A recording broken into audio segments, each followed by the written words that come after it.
She absolutely killed it.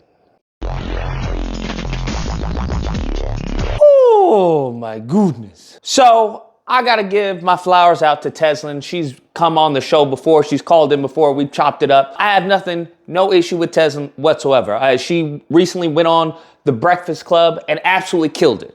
I disagree with her on a couple things here and there, and we'll get into that. But overall, she's 100% correct. And this is something that I don't think is, anything new. I don't think what she said on The Breakfast Club is anything new to people who've been paying attention. Because what it seems like, even from the little that I know, is that when it comes to Republicans will very much invite you in. They'll give you a script and then have you go on your way. Absolutely awesome. Absolutely. Come on in. Black people, come on in. Here's your script. Now you can go on Fox News or, Newsmax or whatever, because we have a pipeline. They very much have a pipeline. Charlie Kirk, Blaze, they have all these companies that once you get into the fold, they will send you out to this place, you'll speak at this place.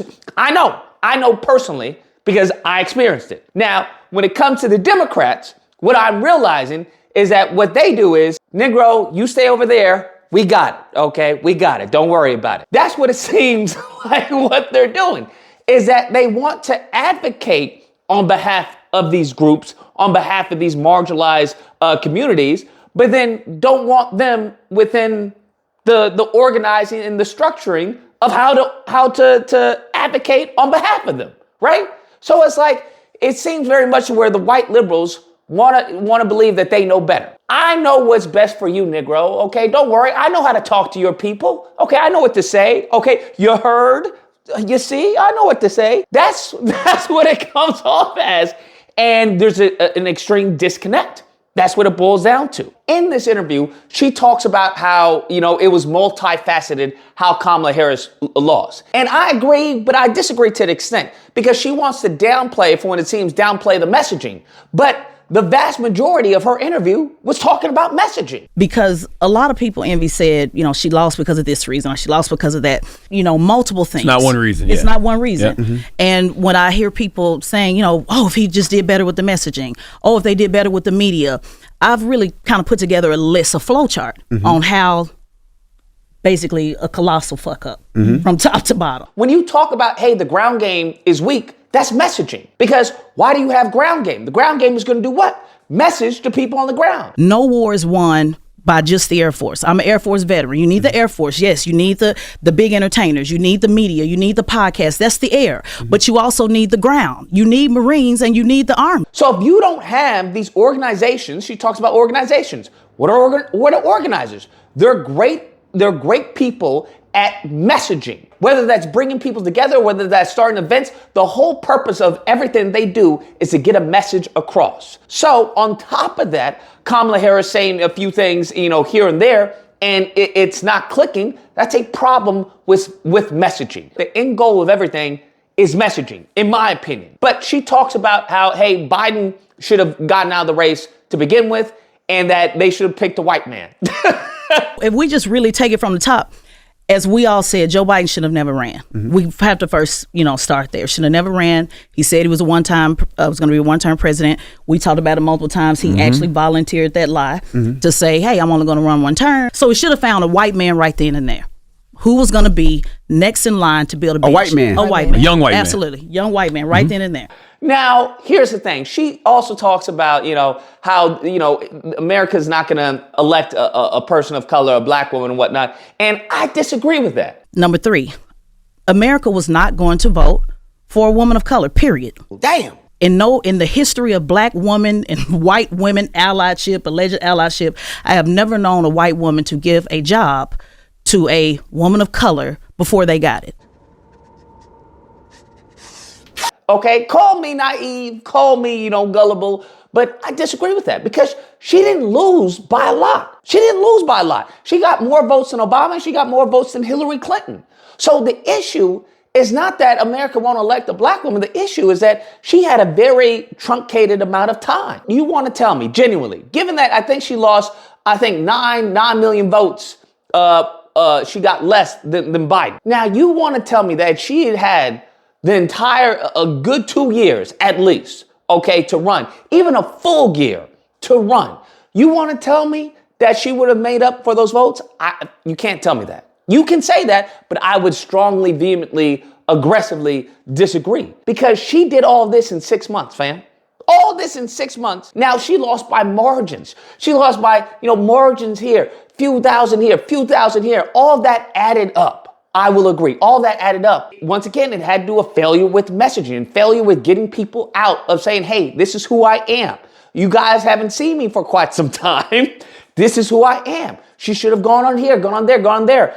And she talks about that, and I absolutely agree with her on that. Remember, this is about margins in the swing state. So when you got 1 or 2% that's saying I'm sitting on the couch, or 1 or 2% that's saying I'm going in a different direction, it makes a difference. In addition to that, she talks about celebrities, how we need celebrities, right? We need those people on the front, on the top, and we need those, the foot soldiers as well. In order to get people to come out, we do use entertainers. And I push back on people who say don't use entertainers. It's important. Killer Mike talks about it all the time.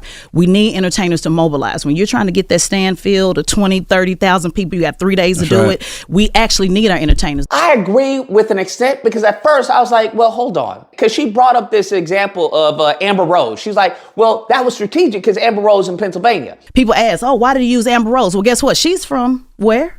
Pennsylvania. Right. That's a swing state. What? I'm thinking to myself, Amber Rose, I could be wrong, but I don't know any type of weight or clout Amber Rose has in Pennsylvania. If we're gonna be honest, I don't know anybody who she is inspiring to get out the vote to vote for Trump. That's just me. But nevertheless, she goes on and elaborates more later on in the interview, where she's talking about, hey, celebrities like applause. That's what they like.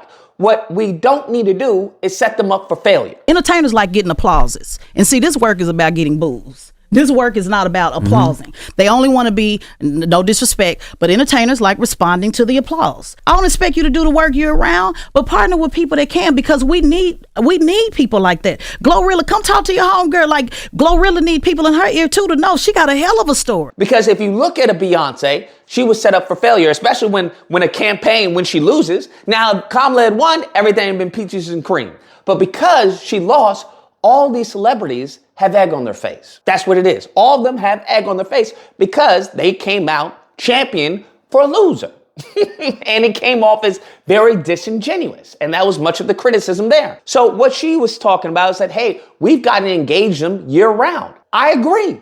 Absolutely agree. Now, obviously, you're not going to be able to have Beyonce do, year-round, gigs and stuff like that, or your speaking engagements, but you can use her strategically, or you can use Plies, another person that was brought up in the conversation, use him strategically in efforts with the organizations, with the boots on the ground, right, with the organizers, with the mobilizers, to effectively and cohesively bring about a message. Congregation, I said, can I get an amen?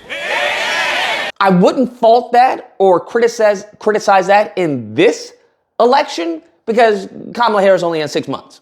It just is what it is. I'm not going to fault Kamala Harris for not working together with Plies, not working with Beyonce, working with Megan, and coming together and bringing a message, and we all got to put this out on the platforms. I'm not going to do that. But as she said, as Tezlyn said before, is that, hey, this should have already been established. Immediately then, they should have started building a base. Immediately, right out the gate. Trump was still campaigning this entire time. We talked about it. We talked about how it was constant rallies, constant organizing. You and I talked about it on the Van Jones show. We're saying you guys really have to continue the organizing year round. The infrastructure should have already been there from the jump. Ever since Biden talked about how he's a transitionary president, great. Then we need to be starting the infrastructure, building that up on the ground, building it up with these celebrities to get this going when we know that there's going to be an election. We know who's going to be the election. It's not like this is a shock every 4 years. We know what happens every 4 years. To build this house, you need this money flowing year round. They're trying to build now. And then they come give the money 2-3 weeks before the election is over. Before the election, black organizations did not get money until 3 weeks before, literally.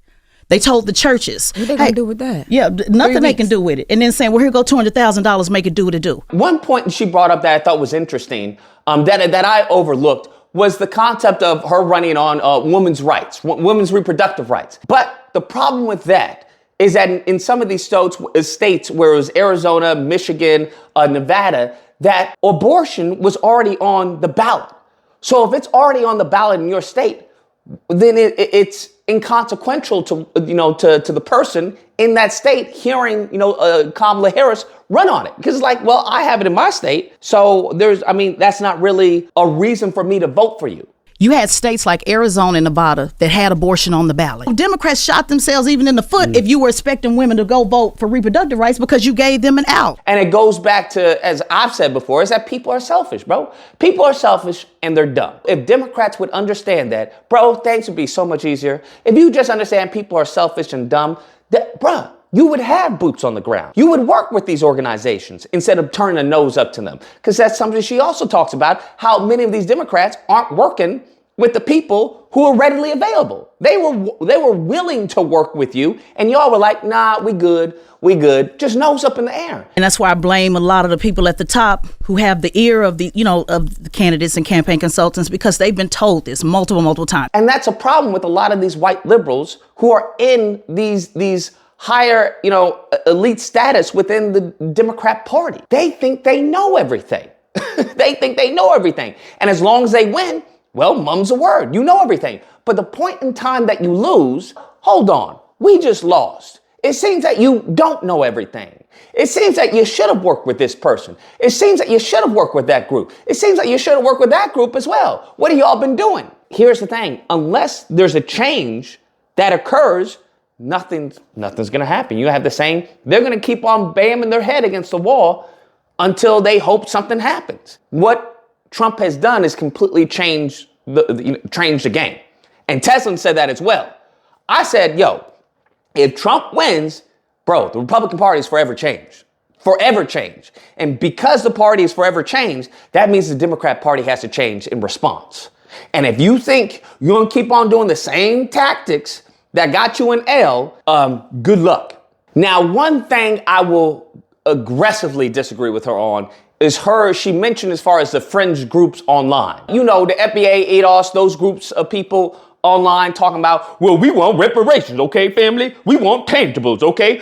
We're going to vote for the count. Those people, she mentions that Democrats should reach out to them, at least have a meeting with them. Also, a lot of fringe groups. People that were giving them hell online that they ignore. They're talking to 150,000 people every week. And nobody pick up the phone to say, hey, can I have a meeting with you? And I would strongly disagree with that. That's where we both, we completely go separate ways. Because here's the thing. I will say this. Kamala Harris did exactly that. She did. And what did she get for it? She got a boot in the face. She got a middle finger to her face. That's what she got. This is the first presidential candidate in centuries, I think ever, to be honest with you. I've never heard of a presidential candidate talking about, hey, well, there needs to be some form of reparation for Black Americans. Never. She talked about this several times.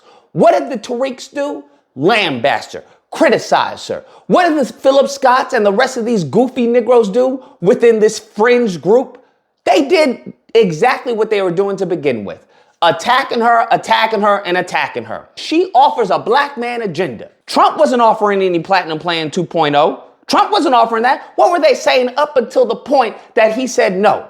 Oh, well, Trump ain't never done anything that harm Black people. Okay, well, Trump had a Platinum Plan, family. Okay, she a trick bag. Do not ever in your life, negotiate with terrorists, because that's what these goofies are. They are nothing more than emotional terrorists that are a plague on the Black community. Because what she fundamentally fails to understand is that they're not looking for solutions. I think she may be naive in that regard due to just certain personal relationships that she's established. They're not looking for actual solutions. They are looking to line their pockets with outraged Black people who fall for their emotional terrorism. We saw that when it came to reparations. She talks about, hey, I'm for reparations. What do these Negroes constantly do? She not for reparations. Playing an old clip that was about a decade-year old, talking about, well, I'm not going to do anything for Black people, not looking at what she currently was saying. But now these Negroes want to talk about, well, see, that's why she low. But all in all, I think this was a great interview. I suggest you go and check it out.